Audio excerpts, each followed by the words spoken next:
Hello students.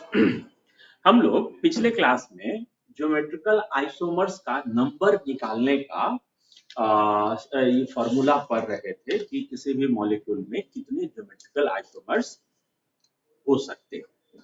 ठीक है, हम लोग उस डिस्कशन से आगे बढ़ते हैं। ज्योमेट्रिकल आइसोमर्स निकालने का जो फॉर्मूला पढ़े थे वो याद है आप लोगों को? ज्योमेट्रिकल आइसोमर्स निकालने का जो फॉर्मूला हम लोग पढ़े थे वो, अगर मॉलिक्यूल कार्बन चेन के दोनों टर्मिनल डिफरेंट हो तो 2 टू द पावर n, जहां n number of geometrically active system हो जाएगा। दूसरा चीज, दूसरा बात ये कि अगर मॉलिक्यूल का दोनों टर्मिनल सेम और नंबर ऑफ डबल बॉन्ड अगर इवन तो 2 to the power n minus one, 2 to the power n minus one plus 2 to the power n by two minus one, ये फॉर्मूला हो जाता था। और अगर ऑड होता था नंबर ऑफ पाई बॉन्ड तो उस समय 2 to the power n minus one plus 2 to the power n minus one by two, ये फॉर्मूला हो जाता था। ठीक है, हम लोग अभी तक पढ़ रहे थे C double bond C system में होने वाले ज्योमेट्रिकल आइसोमेरिज्म के बारे में। आज आगे बढ़ते हैं। आज हम लोग चर्चा करने चल रहे हैं C double bond N geometrical isomerism in C double bond N system. अरे बेटा, एक फंक्शनल ग्रुप होता है जिसको हम लोग बोलते हैं ऑक्साइन। एक फंक्शनल ग्रुप होता है जिसको हम लोग बोलते हैं ऑक्साइन। कोई भी एल्डिहाइड या कीटोन, कोई भी एल्डिहाइड या कीटोन, और इसको रिएक्शन करवा दो हाइड्रोक्सिल एमीन के साथ। इसका रिएक्शन करवा दो क्या चीज के साथ? तो हाइड्रोक्सिल एमीन के साथ। तो क्या होता है कि यह ऑक्सीजन ये दोनों हाइड्रोजन के साथ वाटर बनकर निकल जाएगा, तो उधर का प्रोडक्ट क्या हो जाएगा? सी डबल बॉन्ड NOH, ऐसा। और यही फंक्शनल ग्रुप को हम लोग ऑक्साइन बोलते हैं। इस फंक्शनल ग्रुप को ऑक्साइन बोलते हैं। एक रिएक्शन होता है जो ये ऑक्साइन फंक्शनल ग्रुप वाले मॉलिक्यूल शो करते हैं, उस रिएक्शन को बोलते हैं बेकमेंस रीअरेंजमेंट। उस रिएक्शन का क्या नाम बोलते हैं? बेकमेंस रीअरेंजमेंट बोलते हैं। तो ये जो बेकमेंस रीअरेंजमेंट रिएक्शन था, इस बेकमेंस रीअरेंजमेंट रिएक्शन में एक ही मॉलिक्यूलर फॉर्मूला वाले ऑक्साइन अलग अलग तरह का प्रोडक्ट देते थे। वही ऑक्साइन, वही मॉलिक्यूलर फॉर्मूला वाला ऑक्साइन एक सोर्स से आप सिंथेसिस कीजिए, बेकमेंस रीअरेंजमेंट में अलग प्रोडक्ट दे देते थे और दूसरा वाला अलग प्रोडक्ट दे देते थे। बड़ा दिक्कत का बात था। रिएक्शन अगर वही है तो प्रोडक्ट तो सेम होना चाहिए। रिएक्टेंट वही है, रिएक्शन वही है, तो प्रोडक्ट में तो सिमिलरिटी होनी चाहिए, लेकिन प्रोडक्ट अलग आ जाता है। तो फिर इसके बारे में स्टडी किया गया और पता चला कि ऑक्साइन्स जो होते हैं C double bond N system जिसमें होता है, they are also geometrically active molecules. They also have capability to show geometrical isomerism. याद रखना, अनसिमेट्रिकल ऑक्साइन दिखाते हैं ज्योमेट्रिकल एक्टिविटी। अनसिमेट्रिकल कहने का मतलब सी डबल बॉन्ड एन, इधर लोन पेयर ये OH, और इधर अगर सेम ग्रुप आ जाए, ये मान लो यहाँ भी आ रहे हैं यहाँ भी आ रहे हैं, तो ये नहीं शो करेगा। ऐसे जो कीटो ऑक्साइन दोनों जगह ये है तो उनको कीटो, अगर ये कीटोन यहाँ यूज करते हैं ना तो फिर इसको कीटो ऑक्साइन बोलते। तो सिमेट्रिकल कीटो ऑक्साइन नहीं दिखाते, तो कौन दिखाता है? तो अल्डोक्साइन दिखाते हैं। जैसे मान लीजिए यहाँ CH3 है, ये C है, यहाँ H है, ये डबल बॉन्ड है, ये N है, और मान लीजिए एक तरफ ये OH है, तो ये दिखाएंगे। और इनका दूसरा ज्योमेट्रिकल आइसोमर्स जो हो जाएगा वो कैसा हो जाएगा? इनका दूसरा ज्योमेट्रिकल आइसोमर्स जो हो जाएगा वो ये CH3, ये H, और इधर की तरफ ये OH, ऐसा हो जाता है। ठीक, इनको अल्डोक्साइन बोलते हैं। और अल्डोक्साइंस का नेमिंग कैसे करते हैं वो सुन लेना। अल्डोक्साइंस में अगर मान लो H और OH एक तरफ तो इनको हम लोग सिन फॉर्म बोलते हैं। H और OH अगर एक तरफ हो तो उनको हम लोग सिन फॉर्म बोलते हैं, और HOH अगर अक्रॉस हो तो इनको एंटी फॉर्म बोलते हैं। ऑक्साइम्स में ज्योमेट्रिकल आइसोमर्स का नेमिंग कैसे होता है? तो H और OH, अगर अल्डोक्साइन होगा तो ये ना अलग होगा, H तो होगा ही, तो H होगा ही, तो HOH अगर एक तरफ हो तो इनको हम लोग सिन फॉर्म, और HOH अगर अक्रॉस हो तो इनको हम लोग एंटी फॉर्म बोल देते हैं। ठीक है, और कीटो ऑक्साइम्स में चर्चा करें, अनसिमेट्रिकल कीटो ऑक्साइम्स की। अरे बेटा, अनसिमेट्रिकल कीटो ऑक्साइम्स जैसे मान लो यहाँ मिथाइल है और यहाँ इथाइल, और यहाँ पर ये मान लीजिए N है और इधर मान लीजिए ये OH। कीटोक्साइम्स के बारे में मेरे को कहना ये है, कीटोक्साइम्स के बारे में मेरे को कहना ये है कि कीटोक्साइम्स का नाम का शुरुआत हम लोग सिन से भी कर सकते हैं, एंटी से भी कर सकते हैं। ये सिन से भी कर सकते हैं और एंटी से भी कर सकते हैं। सिन से करेंगे तो फिर OH के तरफ जो ग्रुप होगा उसका नाम पहले लिख देंगे। सिन से अगर हम लोग इसका शुरुआत करेंगे तो फिर जो सिन के OH के तरफ है वो नाम हम लोग पहले लिख देंगे। जैसे यहाँ पर इथाइल के तरफ OH है तो इसका नाम हो जाएगा सिन इथाइल मिथाइल कीटोक्साइम्स। इनका नाम क्या हो जाएगा, क्योंकि OH जो है वो सिन के OH जो है वो आपका इथाइल के तरफ है, तो इनका जो नाम हो जाएगा वो क्या हो जाएगा, इनका नाम जो हो जाएगा वो इथाइल, पहले इथाइल फिर मिथाइल फिर कीटोक्साइड, ये हो जाएगा क्या चीज, इथाइल मिथाइल मिथाइल कीटोक्साइड नाम हो जाएगा। और अगर एंटी लिखते तो फिर OH के अपोजिट साइड में जो, फिर अब नाम एंटी से शुरुआत करेंगे तो पहले अब मिथाइल लिखा जाएगा, मिथाइल इथाइल कीटोक्साइड नाम। ये ध्यान दिए सभी लोग, अल्डोक्साइम्स में HOH अगर जिधर होगा, माने OH अगर H के तरफ है तो सिन, OH अगर H से अपोजिट साइड है तो एंटी। अल्डोक्साइम्स में सिन और एंटी, और कीटोक्साइम्स में सिन या एंटी किसी मोर देन वन में, ये वाला क्वेश्चन ध्यान में रखना है, मोर देन वन में नहीं पूछ सकता है ये। तो कीटोक्साइम्स में सिन या एंटी दोनों से शुरू कर सकते हैं। सिन से शुरू करेंगे तो OH के तरफ वाला जो ग्रुप होगा उसका नाम पहले, और OH के अपोजिट साइड वाले का नाम बाद में, फिर अंत में कीटोक्साइड। और एंटी से शुरू करोगे तो OH के अपोजिट साइड वाले ग्रुप का नाम पहले, उसके तरफ वाले का नाम बाद में, और फिर ऐसे कीटोक्साइड। ये था C डबल बॉन्ड N में होने वाला ज्योमेट्रिकल आइसोमेरिज्म। और उन ज्योमेट्रिकल आइसोमेरिज्म में हम लोग उनका, उन ज्योमेट्रिकल आइसोमेरिज्म में हम लोग उनका क्या चीज, हम लोग उनका नेमिंग कैसे करते हैं उसके बारे में चर्चा कर रहे थे। अरे बेटा, अब हम लोग चलते हैं आगे, कहां पर, तो N डबल बॉन्ड N में होने वाला ज्योमेट्रिकल आइसोमेरिज्म के बारे में। कहां चलते हैं, N डबल बॉन्ड N। तो N डबल बॉन्ड N में आसान है ज्योमेट्रिकल आइसोमेरिज्म पता करना। N double bond N, N double bond N system. तो N double bond N system अगर हो तो एक ग्रुप होगा, एक तरफ लोन पेयर होगा, एक ग्रुप होगा, एक तरफ लोन पेयर होगा। ग्रुप्स अगर एक तरफ होंगे तो इनको सिन फॉर्म, और ग्रुप्स अगर अक्रॉस होंगे, ग्रुप्स अगर अक्रॉस होंगे तो फिर इनको हम लोग क्या बोल दिया करते हैं, एंटी फॉर्म बोल दिया करते हैं।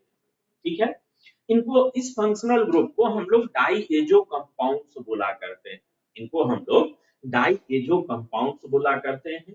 तो diazo molecules geometrical isomerism show करते हैं, और इनमें सिंपल है, ग्रुप्स अगर एक तरफ हो तो सिन फॉर्म, ग्रुप्स अगर अक्रॉस हो तो फिर इनका नाम हो जाता है क्या चीज, एंटी फॉर्म हो जाता है। हम लोग आगे बढ़ते हैं, हम लोग चलते हैं ज्योमेट्रिकल आइसोमेरिज्म का चर्चा करने के लिए, कहां पर, तो हम लोग चलते हैं ज्योमेट्रिकल आइसोमेरिज्म का चर्चा करने के लिए साइक्लिक सिस्टम में। कहां चल रहे हैं, तो ज्योमेट्रिकल ज्योमेट्रिकल आइसोमेरिज्म इन साइक्लोएल्केन्स, इन साइक्लोएल्केन्स, ध्यान देना। साइक्लोएल्केन्स में होने वाला ज्योमेट्रिकल आइसोमेरिज्म का चर्चा कर रहे हैं। देखो, अगर कहीं पर कोई साइक्लिक सिस्टम, अगर कहीं पर कोई साइक्लिक सिस्टम हो तो यहाँ पर फ्री रोटेशन रिस्ट्रिक्टेड होता है। जैसे ये दोनों कार्बन या कोई भी दोनों कार्बन, ये और ये कार्बन, ये दोनों कार्बन एक तो डायरेक्ट बॉन्ड से बंधा हुआ है और दूसरी तरफ ऐसे बंधा हुआ है। अगर एक कार्बन को फ्री रोटेट करना चाहे तो ये पूरा सिस्टम रोटेट करेगा, फ्री रोटेशन किसी एक का नहीं होगा। यहाँ भी रोटेशन रिस्ट्रिक्टेड है, रोटेशन में बंदिश है, पाबंदी। और रिस्ट्रिक्टेड रोटेटिंग सिस्टम के अलोंग कार्बन चेन का स्पेस में अरेंजमेंट ग्रुपों का अलग हो तो ज्योमेट्रिकल आइसोमर्स। जैसे मान लो यहाँ पर क्या है कि यहाँ वाले ग्रुप में हुआ क्या कि मान लीजिए इस कार्बन पर एक बार मिथाइल यहाँ ऊपर की तरफ और यहाँ भी ऊपर की तरफ, हाइड्रोजन नीचे की तरफ है, ये नीचे की तरफ है, तो ये वाला फॉर्म क्या हो जाएगा, सिस। और दूसरी तरफ साइक्लोप्रोपेन में मान ले यहाँ पर ये मिथाइल ऊपर की तरफ है, यहाँ मान ले ये मिथाइल नीचे की तरफ है, तो ये वाला फॉर्म क्या हो जाएगा, ट्रांस। वैसे ही किसी भी साइक्लिक सिस्टम में मान लो 4 मेंबर्ड रिंग है, 4 मेंबर्ड रिंग है, यहाँ ऐसा। अब ये मान लो कोई ग्रुप लगा हुआ है, कोई ग्रुप यहाँ पर अगर ऐसा था तो इसको हम लोग कौन सा फॉर्म बोल देंगे, सिस फॉर्म बोल देंगे। यही इसका उल्टा वाला जो फॉर्म हो जाएगा, मान लीजिए यहाँ पर क्या हुआ है, यहाँ पर मान लो ये मिथाइल ऊपर की तरफ है और यहाँ मान लो ये मिथाइल नीचे की तरफ है, ठीक है, ये मिथाइल नीचे की तरफ है, तो ये फिर इसका कौन सा फॉर्म हो जाएगा, ट्रांसफॉर्म हो जाएगा। 4 मेंबर्ड रिंग में आमने सामने में भी सिस ट्रांस हो सकता है, ये 1 2 था 1 3 भी तो हो सकता है, जैसे ये यहाँ ये यहाँ, तो फिर ये वाला फॉर्म क्या कहलाएगा, ये ट्रांसफॉर्म कहलाएगा। बात समझ गए। ऐसे किसी में भी हो सकता है, मान लो 6 मेंबर रिंग ले लिए, 6 मेंबर रिंग ले लिए हैं, यहाँ यहाँ कोई ग्रुप लगा हुआ है और अगर ये CH3 अक्रॉस है ऐसे है, तो फिर ये कौन सा फॉर्म हो जाएगा, ये फिर हमारा ये ट्रांसफॉर्म हो जाएगा।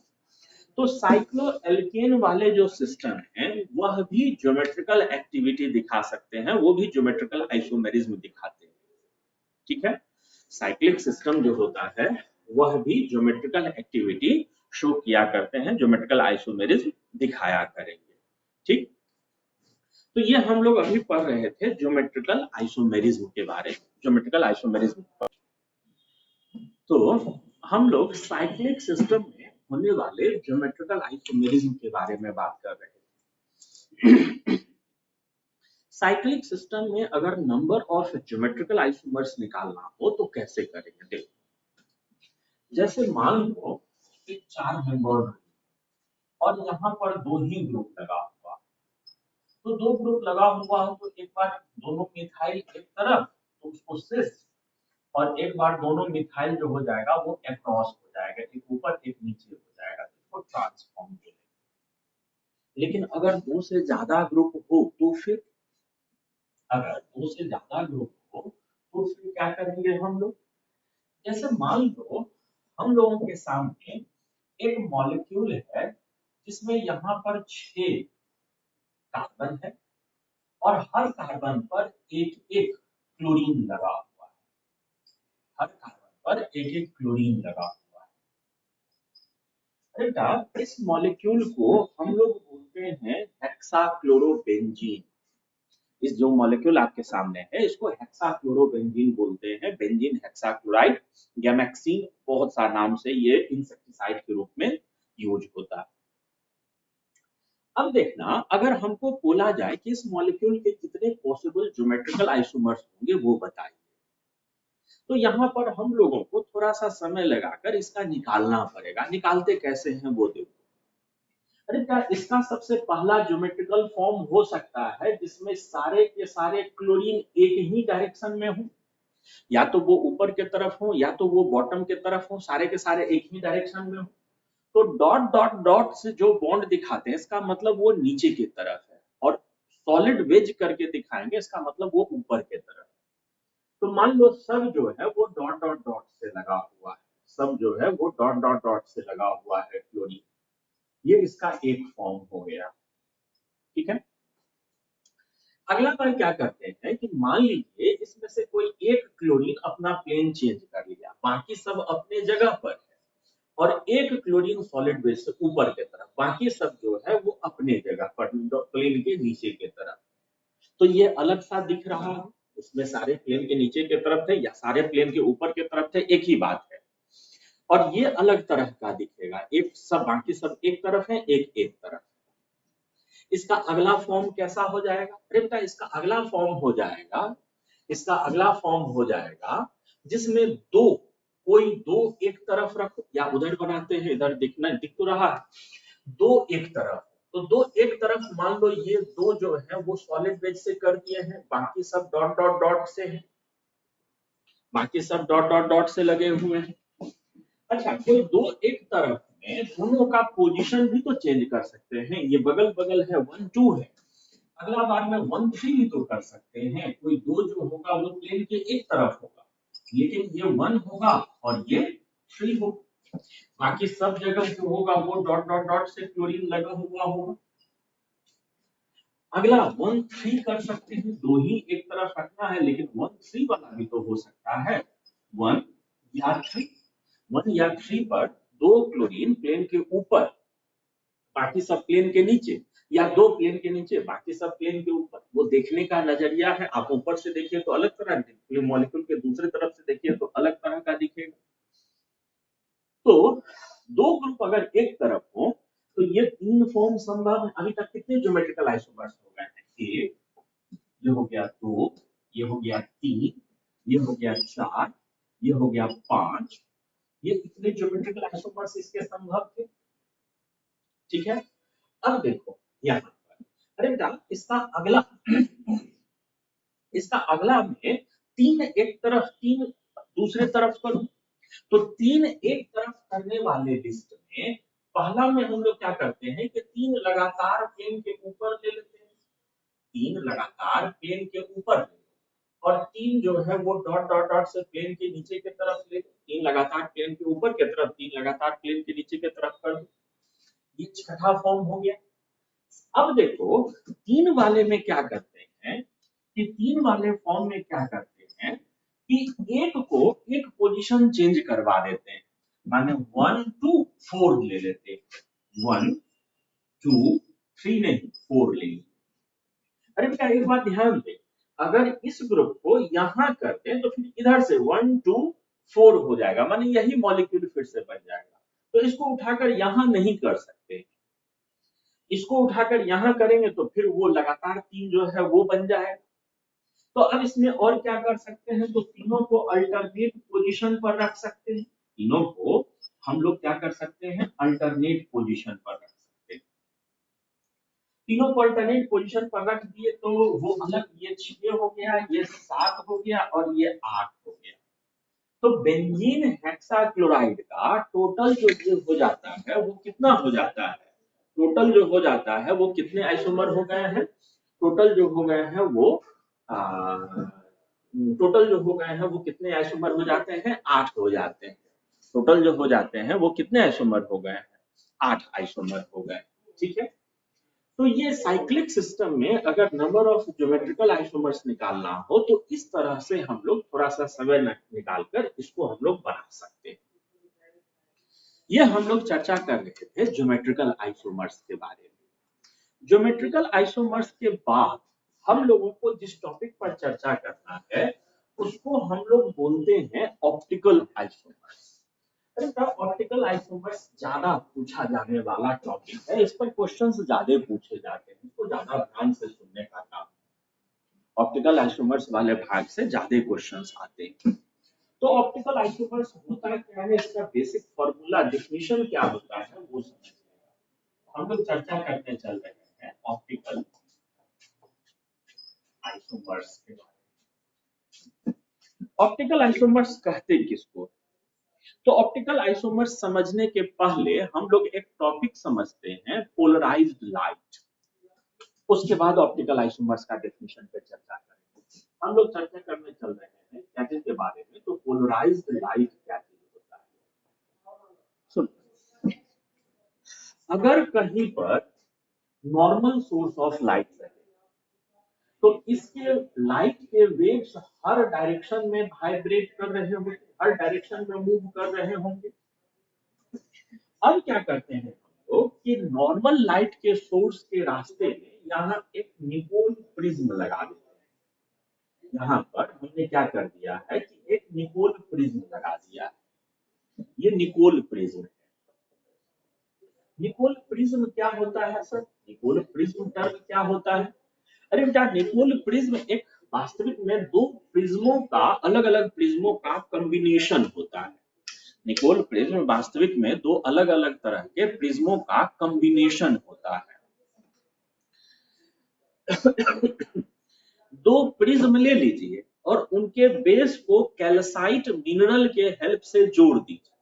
दो प्रिज्म लेकर उनके बेस को कैल्साइट के मिनरल के द्वारा बेस टू बेस ऐड कर दीजिए, तो इसको हम लोग निकोल प्रिज्म बोलते हैं।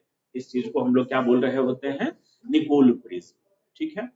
अच्छा, एक चीज समझना, जैसे मान लो खिड़की पहले जमाने में जो होता था, जिसमें लंबा लंबा लोहा का रॉड लगा हुआ होता था पैरेलल, वैसा एक खिड़की, और तुम्हारे पास नारियल वाला झाड़ू, नारियल के तिनका वाला जो झाड़ू होता है, वो तिनका ढेर सारा एक जगह रखा हुआ है। झाड़ू को खोल खोल कर वो तिनका एक जगह रखा हुआ है। आप उस तिनके के झुंड में से तिनका उठाते हैं और उस रॉड के तरफ फेंकते हैं, तो जो तिनका रॉड के पैरेलल होकर जाएगा वो उधर के तरफ, खिड़की के उस तरफ चला जाएगा। अब जो आरा तिरछा होकर जाएगा वो इधर ही टकराकर, रॉड से टकराकर इधर ही रह जाएगा। अरे क्या, ये जो कैल्साइट मिनरल है, जहां ये जुड़ता है उसके बीच में बहुत पतला एक स्लिट खुला रहता है, तो जो लाइट का वेव्स जस्ट उस स्लिट के सामने आएगा वो इधर के तरफ पास कर जाएगा, वो उसके वेव्स वाइब्रेट करते हुए आर पार चले जाएंगे। बाकी के वेव्स जो होंगे वो इधर उधर रिफ्लेक्ट होकर मुड़कर इधर या उधर निकल जाएंगे। तो यही लाइट जो होता है, यही लाइट कहलाता है पोलराइज्ड लाइट। इसी लाइट को हम लोग पोलराइज्ड लाइट बोलते हैं। पोलराइज्ड लाइट का वाइब्रेशन एक ही प्लेन में चल रहा होता है। लेजर टॉर्च जो होता है, पोलराइज्ड लाइट, उस प्लेन में अपनी आंखों को ले जाकर देखिए तो वो दिखाई देगा, वरना वो दिखाई नहीं देगा।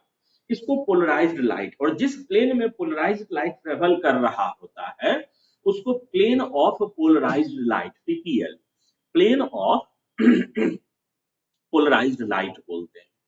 ये पोलराइज्ड लाइट क्या चीज है, समझ में आ गया सभी लोगों को?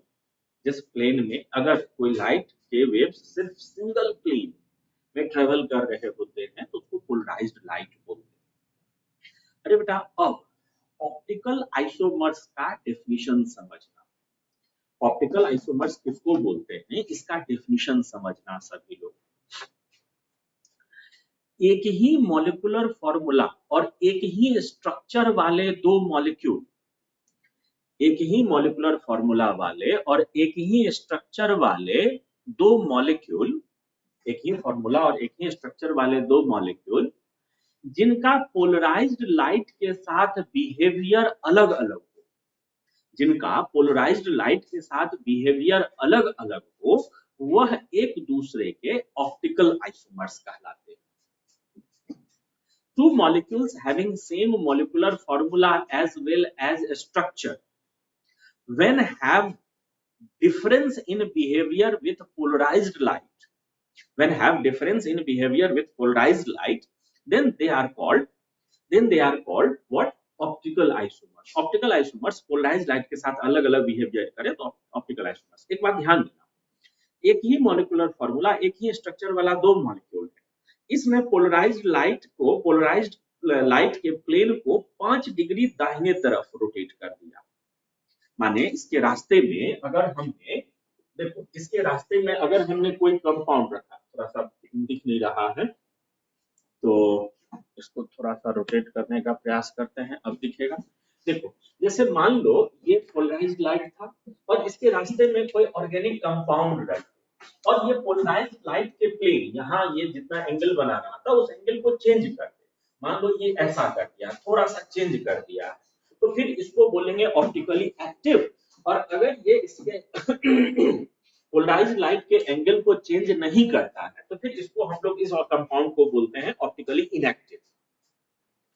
वह कंपाउंड, ऑर्गेनिक कंपाउंड जो पोलराइज्ड लाइट के प्लेन को चेंज कर दे उनको ऑप्टिकली एक्टिव बोलते हैं, और जो पोलराइज्ड लाइट के प्लेन को चेंज ना करे उनको हम लोग ऑप्टिकली इनएक्टिव बोला करते हैं। वो लोग ऑप्टिकली इनएक्टिव कंपाउंड्स कहलाते हैं।